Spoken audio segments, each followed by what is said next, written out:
नमस्ते बच्चों। आज हम पढ़ेंगे क्लास 8 का वसंत। इससे पहले कि हम आगे चैप्टर पढ़ें, आपसे एक कंप्लेन है कि आप हमारे चैनल को लाइक और सब्सक्राइब नहीं करते हैं। तो बच्चों, आप ही बताइए कि अगर आप हमारे चैनल को लाइक और सब्सक्राइब नहीं करेंगे तो हम मोटिवेट कैसे होंगे कि और भी अच्छे वीडियो बना सकें। तो इसके लिए आपसे रिक्वेस्ट है कि आप हमारे चैनल को लाइक करें, सब्सक्राइब करें और अपने दोस्तों को शेयर ज़रूर करें। तो आज का चैप्टर 5 हम पढ़ेंगे, जो एक निबंध है, क्या निराश हुआ जाए। इसे लिखा है हजारी प्रसाद द्विवेदी जी ने।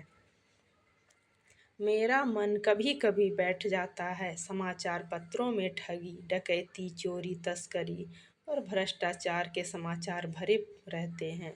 आरोप प्रत्यारोप का कुछ ऐसा वातावरण बन गया है कि लगता है देश में कोई ईमानदार आदमी ही नहीं रह गया है।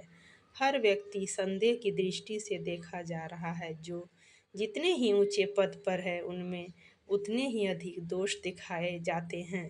एक बहुत बड़े आदमी ने मुझसे एक बार कहा था कि इस समय सुखी वही है जो कुछ नहीं करता, जो कुछ भी करेगा उसमें लोग दोष खोजने लगेंगे, उसके सारे गुण भुला दिए जाएंगे और दोषों की को बढ़ा चढ़ा कर दिखाया जाने लगेगा। दोष किसमें नहीं होते। यही कारण है कि हर आदमी दोषी अधिक दिख रहा है, गुणी कम या बिल्कुल ही नहीं। स्थिति अगर ऐसी है तो निश्चय ही चिंता का विषय है।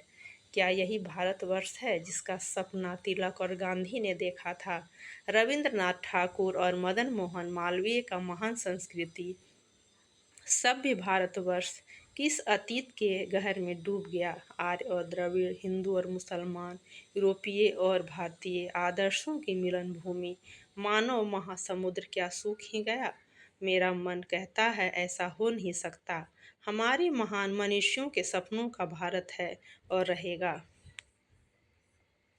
यह सही है कि इन दिनों कुछ ऐसा माहौल बना है कि ईमानदारी से मेहनत करके जीविका चलाने वाले निरीह और भोले भाले श्रमजीवी पीस रहे हैं और झूठ तथा फरेब का रोजगार करने वाले फल फूल रहे हैं। ईमानदारी को मूर्खता का पर्याय समझा जाने लगा है। सच्चाई केवल भीरू और बेबस लोगों के हिस्से पड़ी है। ऐसी स्थिति में जीवन के महान मूल्यों के बारे में लोगों की आस्था ही हिलने लगी है।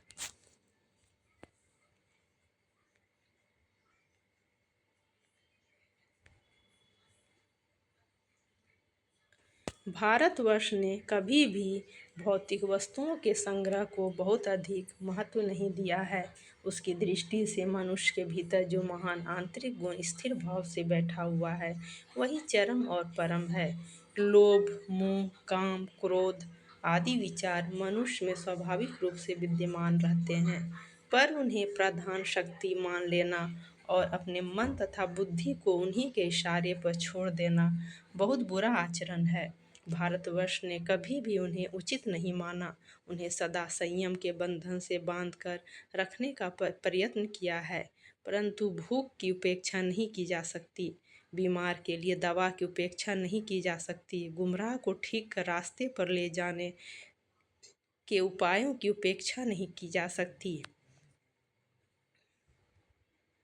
हुआ यह है कि इस देश के कोटि कोटि दरिद्र जनों की हीन अवस्था को दूर करने के लिए ऐसे अनेक कायदे कानून बनाए गए हैं जो कृषि, उद्योग, वाणिज्य, शिक्षा और स्वास्थ्य की स्थिति को अधिक उन्नत और सुचारू बनाने के लक्ष्य से प्रेरित है। परंतु जिन लोगों को इन कार्यों में लगाना है उनका मन अब सब समय पवित्र नहीं होता।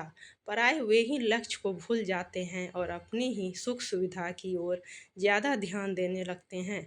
भारतवर्ष सदा कानून को धर्म के रूप में देखता आ रहा है। आज एकाएक कानून और धर्म में अंतर कर दिया गया है।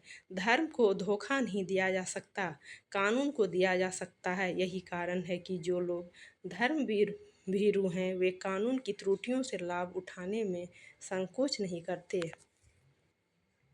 इस बात के पर्याप्त प्रमाण खोजे जा सकते हैं कि समाज के ऊपरी वर्ग में चाहे जो भी होता रहा हो, भीतर भीतर भारतवर्ष अब भी यह अनुभव कर रहा है कि धर्म कानून से बड़ी चीज़ है। अब भी सेवा, ईमानदारी, सच्चाई और आध्यात्मिकता के मूल्य बने हुए हैं। वे दब अवश्य गए हैं लेकिन नष्ट नहीं हुए हैं। आज भी वह मनुष्य से प्रेम करता है, महिलाओं का सम्मान करता है, झूठ और चोरी को गलत समझता है, दूसरे को पीड़ा पहुंचाने को पाप समझता है। हर आदमी अपने व्यक्तिगत जीवन में इस बात का अनुभव करता है कि समाचार पत्रों में जो भ्रष्टाचार के प्रति इतना आक्रोश है, वह यही साबित करता है कि हम ऐसी चीज़ों को गलत समझते हैं और समाज में उन तत्वों की प्रतिष्ठा कम करना चाहते हैं जो गलत तरीके से धन या मान संग्रह करते हैं। दोषों का पर्दाफाश करना बुरी बात नहीं है। बुराई यह मालूम होती है कि किसी के आचरण के गलत पक्ष को उद्घाटित करके उसमें रस लिया जाता है और दोषोद्घाटन को एकमात्र कर्तव्य मान लिया जाता है। बुराई में रस लेना बुरी बात है, अच्छाई में उतना ही रस लेकर उजागर न करना और भी बुरी बात है। सैकड़ों घटनाएं ऐसी घटती हैं जिन्हें उजागर करने से लोकचित्त में अच्छाई के प्रति अच्छी भावना जगती है। एक बार रेलवे स्टेशन पर टिकट लेते हुए गलती से मैंने 10 के बजाय 100 रुपये का नोट दिया और मैं जल्दी जल्दी गाड़ी में आकर बैठ गया। थोड़ी देर में टिकट बाबू उन दिनों के सेकंड क्लास के डिब्बे में हर आदमी का चेहरा पहचानता हुआ उपस्थित हुआ। उसने मुझे पहचान लिया और बड़ी विनम्रता के साथ मेरे हाथ में 90 रुपये रख दिए और बोला, यह बहुत गलती हो गई थी। आपने भी नहीं देखा, मैंने भी नहीं देखा। उसके चेहरे पर विचित्र संतोष की गरिमा थी। मैं चकित रह गया। कैसे कहूँ कि दुनिया से सच्चाई और ईमानदारी लुप्त हो गई है। वैसी अनेक अवांछित घटनाएं भी हुई हैं, परंतु यह एक घटना ठगी और वंचना की अन्य घटनाओं से अधिक शक्तिशाली है। एक बार मैं बस में यात्रा कर रहा था। मेरे साथ मेरी पत्नी और 3 बच्चे भी थे। बस में कुछ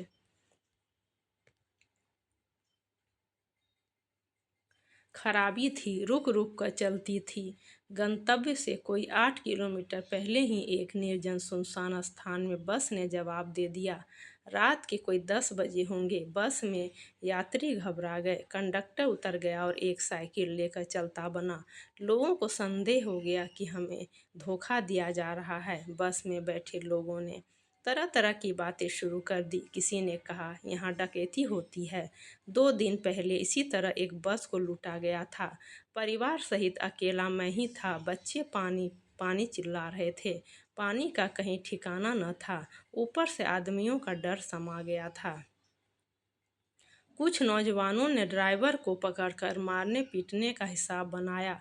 ड्राइवर के चेहरे पर हवाइयाँ उड़ने लगीं। लोगों ने उसे पकड़ लिया। वह बड़े कातर ढंग से मेरी ओर देखने लगा और बोला, हम लोग बस का कोई उपाय कर रहे हैं, बचाइए, ये लोग मारेंगे। डर तो मेरे मन में था, पर उसकी कातर मुद्रा देखकर मैंने यात्रियों को समझाया कि मारना ठीक नहीं है, परंतु यात्री इतने घबरा गए कि मेरी बात सुनने को तैयार नहीं हुए। कहने लगे, इसकी बातों में मत आइए, धोखा दे रहा है। कंडक्टर को पहले ही डाकुओं के यहाँ भेज दिया है। मैं भी बहुत भयभीत था, पर ड्राइवर को किसी तरह मारपीट से बचाया। 1.5-2 घंटे बीत गए। मेरे बच्चे भोजन और पानी के लिए व्याकुल थे। मेरी और पत्नी की हालत बुरी थी। लोगों ने ड्राइवर को मारा तो नहीं, पर उसे बस से उतार कर एक जगह घेर कर रखा। कोई भी दुर्घटना होती है तो पहले ड्राइवर को समाप्त कर देना उन्हें उचित जान पड़ा। मेरे गिड़गिड़ाने का कोई विशेष असर नहीं पड़ा। इसी समय क्या देखता हूँ कि एक खाली बस चली आ रही है और उस पर हमारा बस कंडक्टर भी बैठा हुआ है। उसने आते ही कहा, अड्डे से नई बस लाया हूँ, इस बस पर बैठिए। वह बस चलाने लायक नहीं है। फिर मेरे पास एक लोटे में पानी और थोड़ा दूध लेकर आया और बोला, पंडित जी, बच्चों का रोना मुझसे देखा नहीं गया। वही दूध मिल गया, थोड़ा लेता आया। यात्रियों में फिर